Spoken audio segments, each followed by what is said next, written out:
자, 이낙연 전 대표 얘기는 안 할 수 없는데 이낙연 전 대표 지금 11일 날 신당 창당 모르겠으면 탈당을 아마 하지 않을까 그런 예측이 나오고 있는 상황입니다. 이제 특보로서 어떻게 생각하세요? 이제 11일 날 탈당과 신당 창당 관련된 이제 기자회견을 이제 하시겠다고 예고되어 있는데 사실은 우리 이제 더원협이라고 하죠. 더불어민주당 원외지역연장 협의회 제가 이제 그 회장인데 이제 지금은 전직이 됐죠. 11일로. 그렇죠. 그 더원협 전 더원협에서 이거 관련해서 입장문을 지금 냈어요. 이러면 안 된다. 그리고 이낙연 전 대표께서는 늘상 그 얘기를 하잖아요. 본인이 저 김대중 노무현 정신을 계승한 사람이다라는 걸 항상 주장했잖아요. 주장을 하죠. 근데 DJ께서 야권 통합에서 정권 교체하라고 그렇죠. 늘상 얘기하셨고 네. 노무현 전 대통령께서도 협치와 연정 통해서 국민의 삶을 나아지는 정치하라고 늘상 말씀하셨잖아요. 네, 그리고 맞습니다. 엊그저께 문재인 대통령 네, 전 맞아요. 대통령도 행사에서. DJ 행사에서 그 말씀을 했지 또 않습니까? 했어요. 그래서 그 야권이 분열되면 안 된다라고 안 된다라고. 했음에도 불구하고 예. 이렇게 또 기어이 탈당하고 이렇게 분당을 하는 것은 제가 봤을 땐 그동안에 그분이 주장했던 당내 민주주의라든지 도덕성의 문제 이런 것들이라든지 이런 거 주장했던 내용들을 보면 사실 구체성이 사실 떨어지거든요. 사실 그래서 당내에서도 공감대를 공감이나 이런 것들을 잘 형성하지 못하고 그래서 세력도 잘 안 붙는 그런 한계들을 갖고 있었는데 그럼에도 불구하고 그렇게 탈당하는 것은 사실 뭐 반명하겠다라는 것 외로는 해석이 잘 안 되지 않습니까? 네, 그리고 맞아요. 이제 어제 그 인터뷰에서 그런 말씀을 하셨더라고요. 이게 야권이 분열되면 정권 교체, 정권 견제가 약화되는 거 아니냐라고 했더니 이것은 야권의 확장이다 이렇게 말씀을 하시는 이게 무슨 논리적으로 말이 많습니까? 어떻게 총선에서 우리가 소선거구제에서 딱 한 명만 뽑는 그런 투표제에서 그렇죠. 분열되면 당연히 우리 민주당의 표를 잠식하게 되면 되는 거죠. 수도권에서 1~2%의 선거에서는 당연히 우리 야권의 치명적인 적을 낼 수밖에 없는데 그게 어떻게 그렇죠. 확대가 됩니까? 그건 아니라고 봐요. 예, 그래서 근데 이분은 사실은요. 잘 아시면 5선 국회의원에다가 국무총리 했죠. 전남도지사 했죠. 당대표까지 했어요. 이런 분이 이런 행동을 하는 것을 아니 많은 사람들은 특히 민주당 지지자는 이런 분들은 이분은 혜택을 받았다고 보는 거예요. 사실은. 근데 이런 분이 당에게 이렇게 어려움을 주고 또 당에게 부담을 주는 이런 행동을 하는 것을 어떻게 받아들일 수 있습니까 대체? 그러니까 이제 그 표면적인 명분으로 얘기하는 것이 양당의 기득권 체제를 깨야 된다 이 얘기를 계속 하시잖아요. 그런데 그동안 지금까지 그 정치를 그 양당 그 체제에서 본인이 하신 거예요. 하셨던 분이잖아요. 온갖 혜택은 또 다 누리셨고. 그리고 이제 또 그런 표현도 하시더라고요. 지금 정치권에 있는 정치인들의 90%가 본인의 이해관계를 위해서 그 결정을 한다는 거예요. 줄을 서고. 그러니까 이제 그러면 지금 현재 이렇게 탈당하고 신당을 차리는 거에 대해서는 그러면 국민적인 상식적인 눈높이에서 판단했을 때 그럼 그거는 과연 어떻게 설명할 것이냐. 그렇죠. 그동안 본인이 살아왔던 그 과거의 이력이라든지 우리 당 안에서 뭐 진짜 사선 국회의원의 도지사의 뭐 당 대표의 대선 후보의 그 저 총리까지 하신 분 아닙니까? 그렇죠. 그런 분이 과연 신당을 창당해서 민주당에 대해서 기득권 세력이다라고 하는 거에 대해서 과연 그 국민들이 납득을 하실 거냐? 전혀.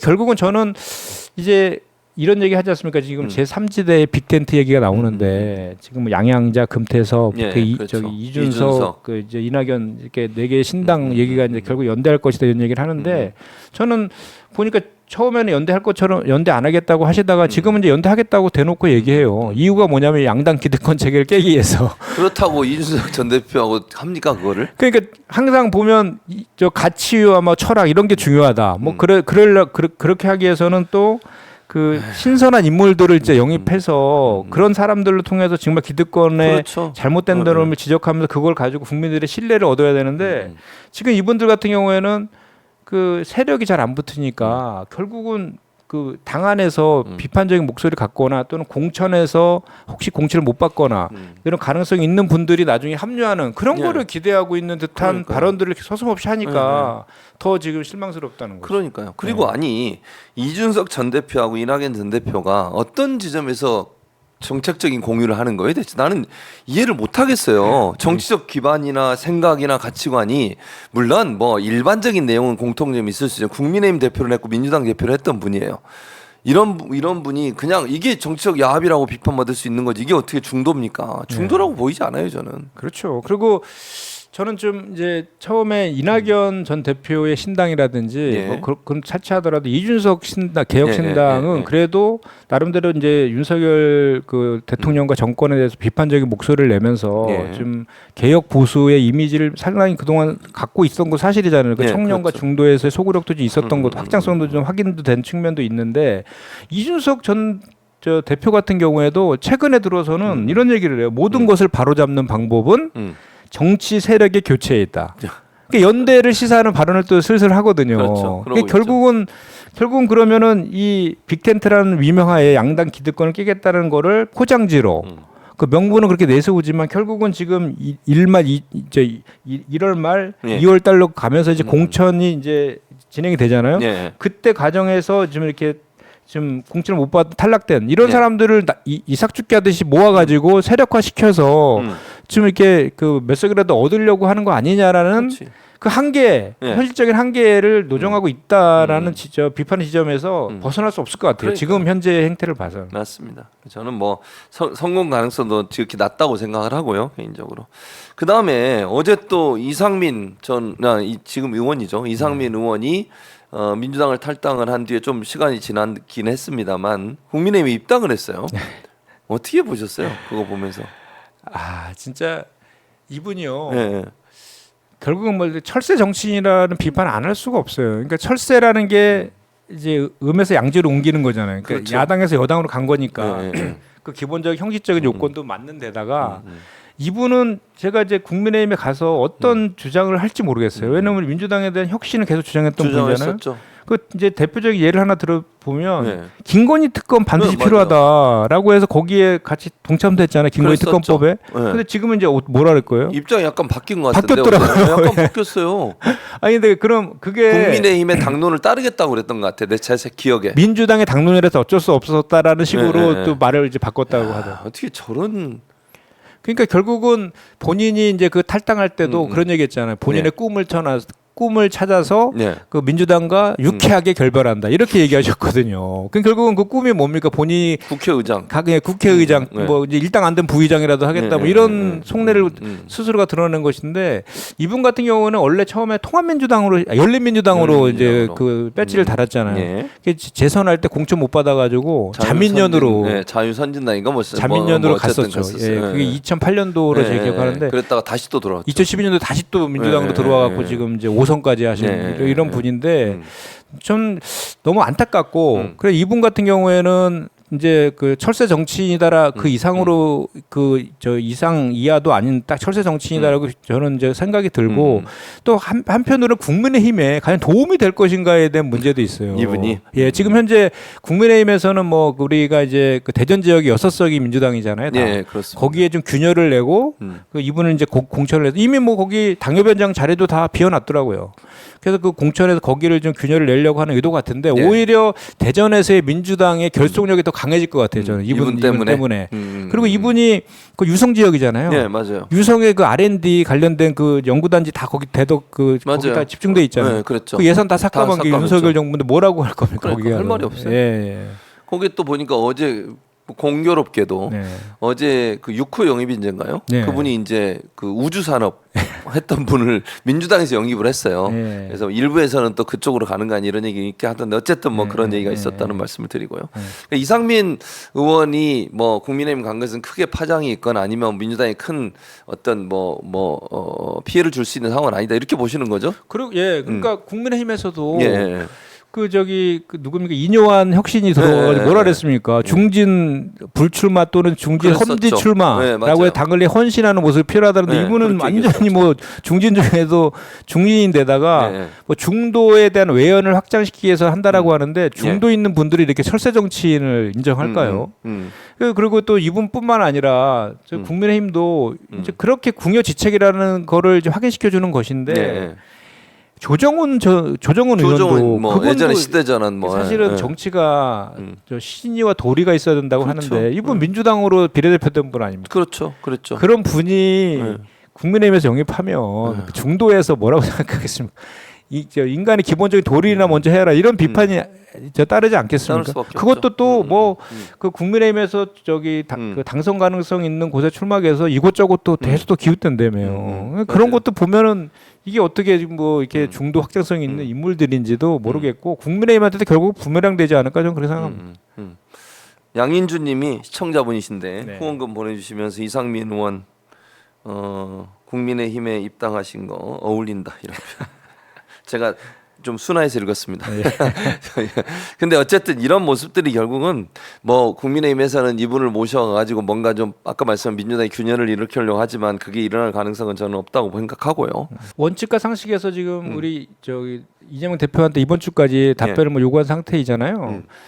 오늘 아까 그 어떤 기사 보니까 조홍천 의원이 내일까지 뭐 저거 하면 탈당을 할 것이다라는 거를 시사했다 그렇게 얘기하더라고요. 원칙과 상식도 결국은 이낙연 전 대표 쪽으로 이렇게 가지 않을까라는 예상이 좀 들려 합니다. 가실 분들은 좀 빨리 가시면 좋지 않을까요? 개인적으로 그런 생각입니다. 제 개인적인 생각이고요. 어쨌든 이러다 보니까 이제 이런 분들이 나가고 그리고 이제 총선 채비로 들어선 민주당 아무래도 이제 우리 김특보는 원외 지역위원장을 했었잖아요. 지금은 이제 아니지만 원외에 있는 인사들, 그러니까 이번에 새롭게 도전하는 신인들, 정치 신인들이라고 얘기할 수 있을 텐데 이런 분들이 공천 과정에서 이 부분은 꼭 바꿔야 된다, 또는 이 부분은 반영돼야 된다 이렇게 생각하는 부분들이 좀 있습니까? 많죠. 네. 그러니까 사실 제가 이제 원외 지역위원장을 4년 가량 했거든요. 지난 총선 이후부터 쭉 했는데 제가 그 원외위원장 협의 회장도 좀 했고 그리고 제가 당 대변인도 했고 비대위원도 했습니다. 그리고 지금 이제 당 대변인 특보하고 있는데 당의 당직 가지고 활동을 같이 안에서 당 안에서 많이 했거든요. 그 많은 논의들을 했습니다. 당 혁신안에 대해서 논의도 했었고 그 당시에 이제 이재명 대표 체제를 그 하는 전당대회에 준비하는 것도 그때 제가 비대위여가지고 그때 같이 논의도 했고 막 그랬었는데. 너무 틀려요. 그러니까 원내에 있는 의원들의 생각과 저희 원외 지역위원장들하고 또 당원들하고 또 우리 지지자들하고 그 간극이 너무 크다. 난 그거를 제가 직접 들어가서 그 논의에 직접 참여하면서 너무나 많이 느꼈어요. 그러니까 이분들은 본인들의 생각이 다 옳다. 그리고 본인들이 그 선도 투쟁을 한다고 생각해요. 본인들이 끌고 간다라고 생각해요. 우리 그 당원들과 당을. 그런데 중요한 것은 우리는 그 국민들로부터 선택을 받아야 되는 선출직들 아니겠습니까? 그러면은 국민적인 눈높이에서 그 당원들과 지지자 그리고 국민들의 생각이 어떤 것인지를 보고 거기에 맞춰야지 당연하죠. 혁신인 거잖아요. 네, 그렇죠. 우리가 그거를 고집을 피운다 해서 국민들이 선택 못 받으면 끝나는 거 아닙니까? 끝나는 거죠. 근데 그런 것들이 너무 저는 좀 아쉬웠다. 그런 것들 그런 한계들을 많이 느꼈었는데 지금 당장 우리 이제 같은 지역위원장입니다. 그 국회의원이고 원외이라는 그 차이가 있지만 같은 253개 같은 지역위원장인데 의무는 똑같은데요. 그렇죠. 권한 차이는 막대합니다. 그러니까 저희는 그 원외 지역위원장들 같은 경우에는 사무실도 못 내고요. 후원회도 못 냅니다. 사무실 내면 불법이에요. 그런데 이제 저 선관위에서는 그 지역위원회 사무실 주소를 알려달래요. 사무실이 없는데? 예. 이렇게 현실과 법이 모순되어 있는데도 이 법을 바꾸겠다고 그렇게 얘기했던, 그러니까 당대표, 그러니까 모든 선거만 있으면 이걸 공약으로 제일 먼저 거는데 결국은 나중에 이제 위야무야 되는군요. 예, 되면 또 위야무야. 이번에도 또 그렇게 됐습니다. 근데 저희 그래도 원외 그 지역위원장들 같은 경우에는 그래도 지역위원장이라는 타이틀이라도 있어서 그걸 가지고라도 지역위원회를 운영하면서 저기 지역에서 정치 활동을 할 수 있지만 그조차도 아닌 원외의 정치인들 같은 경우는 정말 더 열악할 수밖에 없는 거 아니겠습니까? 그래서 이분들에 대해서도 뭐 그 이제 총선에 출마하게 되면 같이 이제 공정한 경쟁할 수 있는 다양한 그 방법들을 찾아야 된다라는 게 장경태 그 김은경 혁신이 전에도 장경태 혁신이 있었죠. 그런 많은 내용들이 들어가 있었는데 그것이 지금 아직 의결되지 않았잖아요. 그래서 그런 내용들에 대해서 그 이제 앞으로 총선 기획단 이런 쪽에서 논의를 하고 있는 것으로 아는데 그런 것들이 좀 반영될 필요가 있는데 제가 여기서도 갑자기 또 그 생각이 갑자기 나요. 얼마 전에 중앙위원회 했는데 두 가지 안건이 올라갔는데 소위 비명이랑 반명계 의원들이 다 반대했잖아요. 그 내용이 뭡니까? 그 대의원제 예, 네, 그 표의 네. 등가성을 맞아요. 60대 1에서 20대 1로 낮추는 거다고 거. 네, 네. 국회의원 평가에서 하위 20%를 감산을 퍼센테이지를 늘리는 컷오프도 아닙니다. 그러니까 감산 20%에서 30%로 올리는 10% 늘리는 네, 거. 맞아요. 이거를 의결은 이거를 반대하더라고요.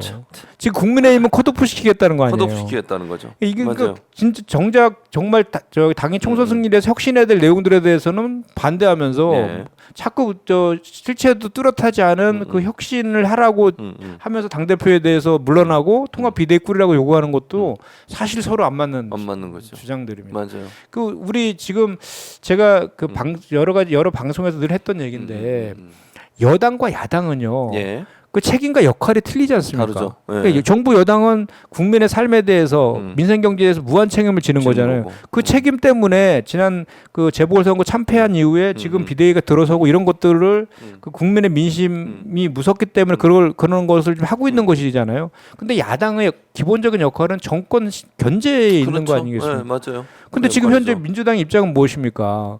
어쨌든 강서 저 재보궐선거에서 압수수색도 했고 그렇게 이재명 대표의 인신 구속이 목표였던 그거에 대해서 또 영장도 기각되어 있지 않습니까? 그래서 네. 지금 현재 민주당의 지지율과 관련해서도 지지율이 상대적인 거잖아요. 네, 맞아요. 제가 확인한 바에 의하면 현재 그 집권 2년 차에 그 여당의 지지율로는 지금 현재 이재명 대표 체제에 가장 높습니다. 그렇죠. 과거에 네, 어떤 맞아요. 그 저 역대 야당 그 지지율보다 높거든요.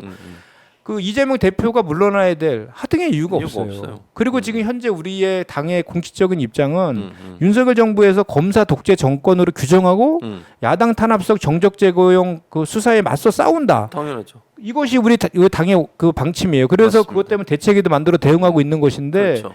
이와 관련돼서 우리 대표한테 사법 리스크 때문에 물러나라? 말이 안 되죠. 이거는 정말 어불성설 어불성설이죠. 아니겠습니까? 그래서 맞아요. 지금은 오히려 당 이재명 대표를 중심으로 해서 우리가 통합만 잘하면 그렇죠. 정권 심판론이 워낙 강하기 때문에 네, 이길 수밖에 없는 그런 구조죠. 총선 구도인데 거기에 왜 맞아. 균열을 내냐 이거죠. 그러니까요. 그게 그러면서 정작 혁신할 내용들에 대해서는 반대하고 이거에 대해서 우리 그 당원들과 지지자 국민들이 모를 것 같다고 생각하면 큰 오산이다. 그러니까 현역들이나 비명계라고 하는 분들의 행동 자체가 네. 사실은 당에 해를 끼치는 것이고 총선의 성공에 걸림돌이 될 수밖에 없는 구조라는 말씀이신 거잖아요. 그리고 우리가 과거에 네. 그 신당을 만들어 가지고 성공한 사례가 없잖아요. 거의 없죠. 그나마 네. 국민의당이 뭐 38석 얻은 네. 호남을 기반으로 했던 그게 있었는데 그때만 해도 그 현역 의원들이 뭐 저 20명 이상이 같이 나갔었죠. 나가서 그런 것도 네, 있지만 맞아요. 결국은 없어졌잖아요. 그 당도. 맞아요. 그랬죠. 그 당도 왜냐하면 명분이 없으니까. 그렇죠. 명분이 없어요. 그렇게 제3지대 정당을 주장하고 그것이 새 정치다라고 주장했던 안철수 의원도 결국은 지난 대선 전에 예. 일주일 전에 불과 윤석열 대통령 찍으면 손모가지 자르고 싶을 것이다라고 그렇게 했던 얘기했었죠. 사람이 예, 예. 바로 거기 양당 기득권의 그 대표적인 그 정당의 후보와 단일화 해버렸지 않습니까? 맞아요. 예. 그러면서 결국은 당에 들어가서 뭐 어떻게 됐어요? 토사구팽되어 아유, 있죠. 참 답답하다는 생각이 듭니다.